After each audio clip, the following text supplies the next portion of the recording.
Alexander the Great podcast. Thank you everyone who shares the show. Thank you so much. The show is built by you 100%, man. Sharing is caring. Thank you so much. Thank you everyone who donates. Thank you especially to Paul Vieira. I hope I'm saying your name correctly. From all the way from Mexico, man. Thank you for your donation. There's a link in the description and you can find a link for my PayPal page and on Patreon. Please write a review on iTunes and I will send you a gift if it's a nice and good review.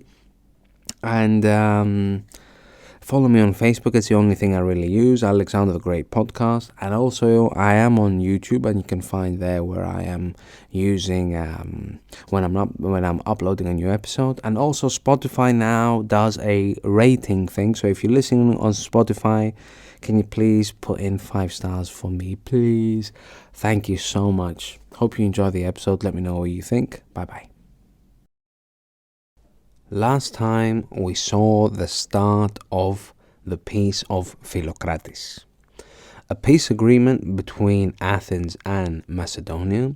We saw Phillip become president of the Pythian Games, a celebratory sports event held at Delphi in honor of the god Apollo. As a form of protest, Athens and Sparta pulled out of the games.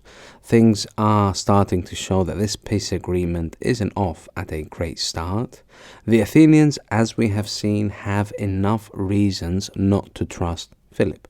But their latest excuse is him not freeing the captives from Olynthus, though he will let some of them free, just as he promised before the Pan-Athenian Games. We see Philip want to form a better relationship with Athens, but Athens is far from reciprocating. If he's the president of the Pythian Games, fuck it, we're not going. Some modern historians think Philip tried to persuade the Amphictyonic Council to send ambassadors to Athens and try to convince them to change their mind. The years we're looking at are 345 to 346 at the moment. The Athenians get together and talk in the Ecclesia, trying to figure out what they are doing and why they're doing it. Demosthenes gives his about peace speech. He simply says, you know me, I've never hidden my feelings about Philip. I fucking hate that guy. But the best thing we can do is compete in the Pythian Games and avoid having an Amphictyonic Council declare holy war against us. He talks about an inevitable future war, but not right now. First, they have to put military and economic matters in order. Then they're going to be unstoppable. He's going to wish he never took Amphipolis from them. Speaking of Amphipolis, he also says that it is possible to take their lost colony as long as they fight for it. So already, from Demosthenes' point of view, the peace of Philocrates isn't showing the best signs of longevity. The Athenians agree with him and decide to compete in the games. Once the games finished, Philip calls for an Amphictyonic Council, and then he returned to Macedonia. He gave the city of Nikia to the Thessalians, one of the most important cities that guarded the hot gates, right? Nikia. This pissed off the Thebans, because they had even asked Philip for this city specifically, but he wasn't feeling it. In Nikia, there are going to be some Thessalian guards from now on, and some Macedonian forts close to the hot gates. Now, if you're Theban, you have probably had enough of Philip, right? He doesn't show any love, he doesn't give you the city you asked for, and he has an army nearby basically breathing down your neck. Theodorus says that it's now he started to think about a military campaign against Persia. You know, maybe he could be right, who the fuck knows, but Philip hasn't conquered Thrace yet, and it would definitely make his life much easier if he could have direct communications from Macedonia to Asia Minor. At the same time, Evulos, we had talked about him in the past, he's not elected as ruler of Athens, and we're seeing politicians with strong anti-Macedonian feelings. Politicians like Demosthenes, Aegisipos, and Hyperidis take center stage. We of course know a little bit about Demosthenes. Aegisipos is another politician. He's a typical military happy person. His answer was always war. He was a violent and nervous guy, not the type of person I personally want to hang out with. Hyperidis, on the other hand, he's my kind of guy. He seems like a nice bloke, right? He was a student of Plato and Isocrates. He was very good with his tongue, according to his lady friends. No, what I'm trying to say is that he knew how to talk. I'm sorry, I should have said that. Yes, he knew how to talk. And he was very good with his words, He knew how to convince an audience. But he has a few vices that don't really let him live a completely normal life. People loved talking shit about Hyperidis. He was a gambler, and he only liked the hottest and most expensive prostitutes ancient Greece had to offer. He had taste, right? So there's a story that he even kicked out his son Voukefalas out of his house to please an escort by the name of Myrrhine. Talk about being pussy whipped, right? And another story, this is very famous, he was hired to represent an escort by the name of Phryne, a very famous lady in ancient Greece. She's the most famous escort, I think, in antiquity, probably. But I love the fact that Hyperidis was hired for the job, right? Because, it just so happens that probably their biggest client was hired to represent their biggest star. Phryne was taken to court by her ex-boyfriend, a man by the name of Efthias. Efthias says that Phryne is corrupting the young ladies of Athens and that she's trying to bring in foreign gods. Sounds a lot like what they accused Socrates of. The Athenians are probably losing the creativity at this point. You have to think about something else, people. Fucking hell, there can't all be given the death penalty about the same sentence, right? Anyway, it seems a bit lazy. Anyway, Hyperidis goes to court. He starts talking, right? He sees that it's not going his way, so he tells Phryne, take your clothes off, and she complies.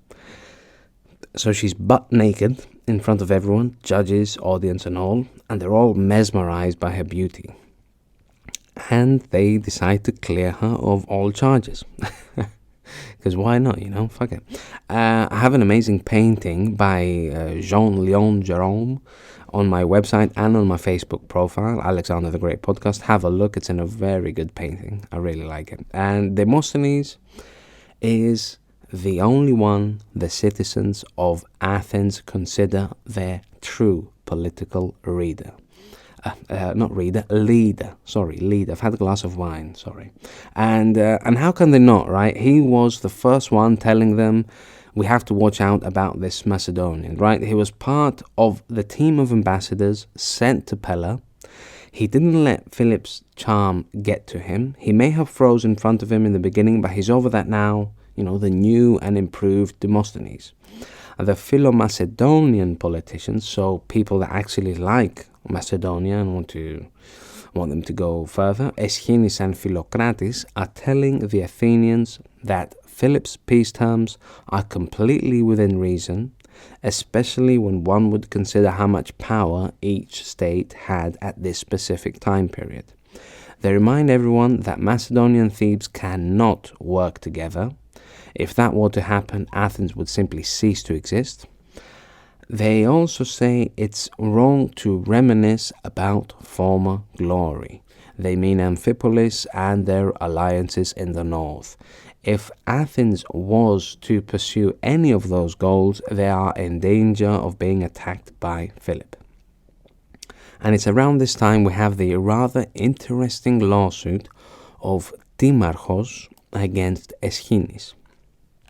Timarchos is saying Aeschines has been bribed by Philip. Most people are saying Demosthenes has worked together with Timarchos for the lawsuit to take place. And let me remind you that Aeschines was originally against Philip and was even sent to other Greek cities, if you remember, in order to persuade them to form an alliance against Philip. And now he can't say enough good things about him. So, I don't know, fuck knows. Maybe he could have been bribed, but it does seem a bit sketchy. Aeschines' comeback is a lawsuit of his own against Timarchos. He was being charged for having an unethical sex life and male prostitution, so buying male prostitutes. So he liked getting his dick sucked by men. Big fucking deal, right? But according to Solon's laws, homosexuals have less rights when compared to everyone else. They can't be priests. They can't counsel civilians in court. They don't have political rights. They can't have any form of power. They can't take part in the ecclesia and other silly things like that. Whoever was found guilty, the official punishment was death, though it wasn't always carried through, as we're going to soon see. Aeschines is exempted from all charges because they found Timarchos guilty. Timarchos is embarrassed after this and decides to kill himself. From him we have today in modern Greek the term timarchodis, which means corrupted. Demosthenes didn't speak for his friend in court. He probably wouldn't have picked him if he knew about his homophilic tendencies. And all these things nearly worked in favor for Aeschines. His career could have gotten a slight bump. In 345, the Ecclesia chose Aeschines to represent them for an Amphictyonic council, which is being held because they want to talk about the independence of Delos. Delos is under Athenian rule. They're seeing Athens not doing so well, so they think now is the chance to escape. Demosthenes has other plans, and some say he was the one to convince the Supreme Court of Greece to not send Aeschines, because apparently he's a public menace and traitor. They listen to him and decide to send Hyperides, who convinces the council that Delos has to remain under Athenian rule. Apparently, maybe Philip could have been behind this decision because it would allow the peace of Philocrates to continue and the Athenians might love him a bit more.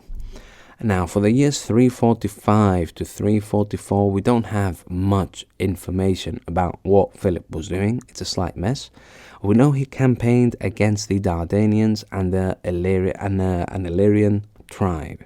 And according to Polyenos, Philip invited some of their leaders to Macedonia. So some of the Dardanians came to Macedonia. Yes, just come over, we talk it out and we move on. And when they actually arrived, he has them arrested and then he orders his army to attack.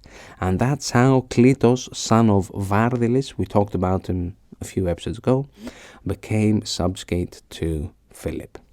Then he attacks a tribe called Arivei, one of the strongest tribes of Illyria, under Plevratos. And as we know, there was always going to be conflict between Macedonia and Illyria. The authors like to remind us by saying that the war between them is inevitable. The war is won by Macedonia. They find some Illyrian stuff to sell, so they're making a bit of money, they increase their funds, but they do suffer some losses. Around 150 cavalry members, and not just ordinary cavalry, the eteri, so those who are close with the king, are injured. Philip's half-brother Hippostratos dies, and during this battle, Philip will break his right collarbone. I had to fucking hurt, right? Jesus. In 344, Isocrates, we talked about him in the past, will send a letter to Philip telling him he's wrong to risk his life. He should simply attack the Persians. He says that even if he wins, he is attacking an enemy that he doesn't really have to win. But if he dies, he's going to lose any evdaimonia he has. Evdaimonia, it's in Greek anyway. Evdaimonia is one of those truly amazing, beautiful, ancient Greek words. It can have many meanings. The words itself can be split into ev, which means good, and demonio. According to who you ask, you may have different meanings about this word, demonio. Plato believed that if someone was very wise and died, he would become a demonas, and that's where we get demonia from, or demonio. Thales, Empedocles, and other pre-Socratics believed it meant that the soul of the universe, so demonio is the soul of the universe. Socrates himself, according to Plato's Symposium, thought that daemon was something between the immortal and mortals. Saying that gods couldn't talk directly to humans, they would talk to their daemon. And if you ask a Christian, they may say it's a winged angel of hell or something like that, but I wouldn't ask them if I was you. Anyway, that's what the words mean, right? So now I'm going to give you the meaning of the word in its totality, evdaimonia, what it means. Evdaimonia can mean having a successful social status. It can mean good fortune, but it can mean having a purposeful life. This can be achieved by building your character or by understanding yourself better. It's one of those nice words, man. I'm so proud, man. Evdaimonia. It's a nice word.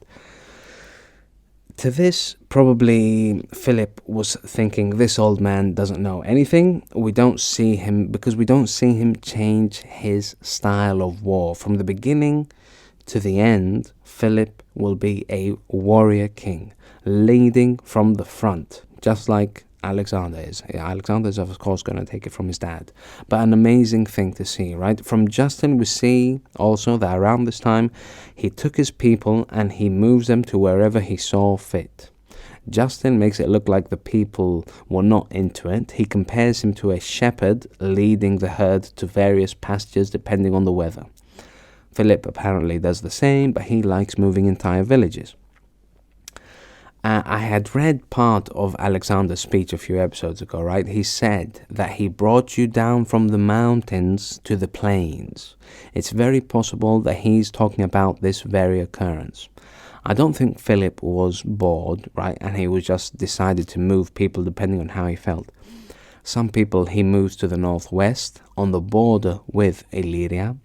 From this, we can see that there are military reasons for moving people, right? Similar moves were done for other villages like Paeonia and Chalkidiki. These newly formed cities could be seen as military forts. They could also be used as training camps. So youngsters would get Macedonian tactical and weapons training. Philip would see which one of them was more promising, and he would later give them a shot in his own Macedonian phalanx. The enemies are nearby.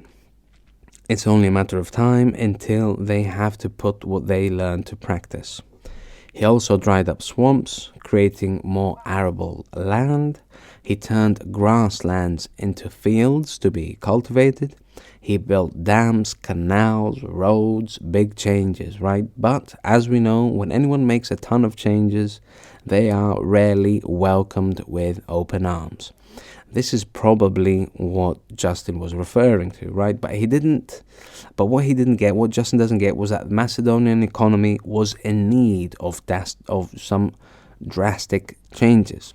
The population is growing, 10,000 Illyrians, 20,000 Scythians, that's 30,000 people, right? These folks have to live somewhere. Where are you going to put them? So he takes people that lived in faraway places and puts them in villages that end up being great cities in their own right. Something that also happens in these years that we're looking at, 344 to 345, is the story of Alexander and Voukefalas, in the original, or Bucephalus. Bucephalus. It's Voukefalas, guys. Fuck the B, man. It should be a V. Voukefalas. The story is from Plutarchos, or Plutarch, as you might know him. First, I'm going to read the story exactly how Plutarchos says it, and then we're going to comment on it. Once there was a man named Philonikos, a Thessalian, that brought Philip Voukefalas for him to buy for 30 talents.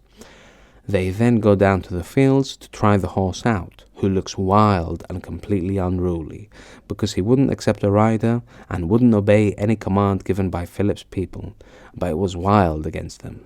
Then Philip got angry and ordered for the horse to be taken away. He believed it was completely untamed. Alexander, who was present during this scene, said, "What a horse they're going to lose, simply because they don't have the ability and the balls to tame it." By the way, this is my translation, as you can probably tell. To begin with, Philip didn't take any notice, but seeing that Alexander kept muttering and being intolerant, he says, "You judge your elders, thinking that you know more about that you know more than them, or that you are better suited to tame a horse. This horse, says Alexander. Oh, for sure, I could tame it better than anyone here. And if you don't, what will be your punishment? By Zeus, says Alexander, I will pay for the horse myself. To this, everyone started laughing. Then they agree on the price. Alexander then ran towards the horse, then by holding the bridle and turning it towards the sun, because he understands, as it seems, that the horse was scared of his shadow. After he ran by his side, he was stroking him, he saw that he was strong and had momentum. He let his upper garment fall softly, and with one jump he manages to ride the horse safely. Then, by gently pulling on the bridle, without hurting or scarring it, he had it in his control, and when he saw that the horse stopped being wild and wanted to run, he let him gallop, and also pushing him to do so by a strong voice and hitting him with his foot. Philip's company to begin with, was nervous and silent, but when Alexander made the turn and returned safely, proud and happy, then everyone erupted in cries of joy, while his father, they say, cried himself due to the joy he was feeling. And when Alexander came down from his horse, he kissed him and said, My child, seek a kingdom that is worthy of you, because Macedonia is not enough. What a lovely little story. Yes, it's a lovely story. I would love to believe it, but there's something missing, right? There's something doesn't make sense. What's missing, I think, is logic, to be honest. But first off, let's start with the price, all right? But before I go there, let it be noted that, of course, gold and silver don't have the same value day by day, right? Let alone 2,000 years ago. So the numbers I'm going to be putting forward are at best an approximation, but it allows us to compare things and have a little better understanding about what's happening. Plutarch says 30 talents, right?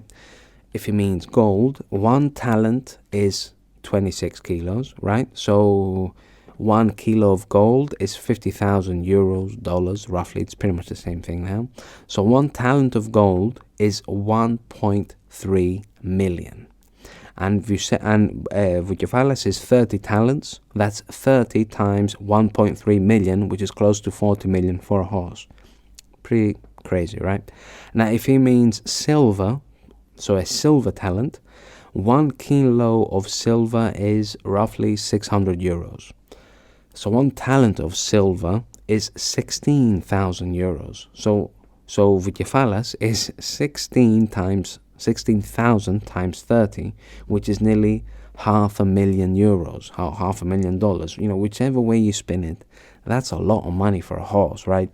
And also, Philip has the most advanced, elite trained army in Greece, right, at this moment. What are the chances that one of his many professional horse trainers couldn't tell that the horse was afraid of his shadow? Okay, yes, Alexander's a sick guy, right? I fucking love him. I'm doing a podcast about him. But let's not get carried away, man. There's so much shit being talked about him. If we just focus on what's real, we still have a bunch to talk about. But anyway, that's a story. And let's not forget that Plutarch is telling us this story. Plutarchos, he never, I don't think he even considered himself a proper historian once you actually read it, because he gives us other stories. He's the same person that said Olympiada, Alexander's mom, had sexual affairs with snakes, right? And when Philip tried to peek in, so he tried to have a look, Zeus, who had taken the form of a snake and was banging Olympiada, he got pissed at the whole situation and takes his eye as punishment. That's how Philip lost his eye, apparently, according to Plutarchos. So just, yes. Anyway, but Voukefalas was real, probably, and so we should say a few things about him. The name Voukefalas was given by Alexander, apparently, because he had a large forehead. It looked like an ox, vous in ancient Greece, vodi in modern Greek, but anyway. So, and the head is kefali, Voukefalas. Others say that it was simply the name of a certain horse breed that came from Thessaly. So, but to be that kind of horse, you had to have certain characteristics around the buttocks and around, that area, the back area. I don't know much about horses, but and if you had these characteristics, you'd get a hot iron stamp of an ox's head in the back, right? And that's how you get Voukefalas. Take your pick, they both check out. But I prefer the first story, of course, because Alexander, of course, he would want to name him. He would want to give him a nice little cute name. Alex is going to have him for 20 years. He's going to be part in all of his big battles. He's also going to die in battle, Voukefalas. He's going to die on the Hydaspes River. Alexander is going to honor him by naming a city in Asia after him, the town of Voukefalas, also known as Voucephalian Alexandria. And now let's get back to Philip. Philip is having problems with Thessaly. This has to do with how the Third Sacred War ended and how little the sacrilegious Phocaeans were disciplined. They were expecting a bit more from Philip. And Philip needs them, right? Not just their money, as we have previously seen. They have one of the best cavalry in Greece, and they allow him access into southern Greece. And after some civil conflict in Thessaly, the victors are politicians with anti-Macedonian feelings. Within Thessaly, we have talked about the city Pheres. They never liked Philip. And now even Larissa changed their opinion about him. Larissa was the hometown of a famous ancient family called Alevades. Even Herodotus mentions them, which is fucking old, right? They started the rebellion against Philip with a man named Simos as their leader. In 345, Simos, as tyrant of Larissa, cuts his own coin. And at the same time, more and more cities in Thessaly were appointing their own to govern themselves. Philip was busy with the Illyrians, as we had seen. This was until the end of 344, and when he was done, he was off to fight as the defender of freedom. Ring any bells? Know anyone else who fights for freedom in nearly foreign lands? So he goes to Thessaly with an army, and he kicks out all the tyrants and their supporters. He kicks them out in exile. One of them was a man by the name of Aristomedes, a politician from Pheres, who finds refuge in Persia, and in 10 years from now is going to be part of the team that fights Alexander. We know Philip is going to install Macedonian guards in Pheres, but probably other places as well. A team of 10 men are going to govern each town, what they would call a dekarchia. To be one of those lucky men, you would have to be picked by Philip. So, depending on how devoted you are awarded the administration.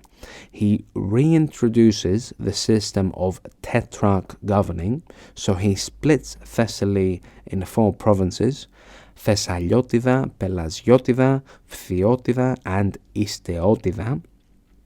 Each province has a tetrarch that again was chosen by Philip, and he would of course answer to Philip. Apparently, this is when the term divide and conquer was introduced, a maxim attributed to our very own Philip II of Macedonia. Macedonian coins are going to enter the Thessalian currency. Philip is trying to replace any Thessalian coins that would remind them of their rebellion. A few of Larissa are going to stay in circulation because they are going to cut their own for quite some time. Isocrates tries to justify Philip's actions in Thessaly. It all happened due to the locals being irritable and having a tendency for civil conflict. Demosthenes says he took advantage of his friendship in Thessaly with the Thessalians and installed Macedonian guards in their city. Personally, I think both are talking out of their arse. Philip doesn't care about the Thessalians, so what if they fight each other? Who gives a shit? Yeah, look at them, they're unable to govern themselves, let me go and help out. And neither is he taking advantage of their friendship. They have an alliance. When they, the Thessalians, needed his help, Philip took his ass to Thessaly with his soldiers and helped them. They then came to an agreement. They will send money and all the other things that we talked about. Now they're killing each other and the shit's turned sour. He's in a chump. He's not just going to roll over and pretend that it's not happening. He has an immediate interest in how Thessaly is governed. So how they govern, how their economy, how the economy is going to go, how their army is organized. And it should be mentioned that on a local level, there is some form of self-governing within the Thessalian tetrarchs. So they're not completely in this shit, right? Could have been much worse. And that's it for now. See you later. See you in the next episode. Bye-bye.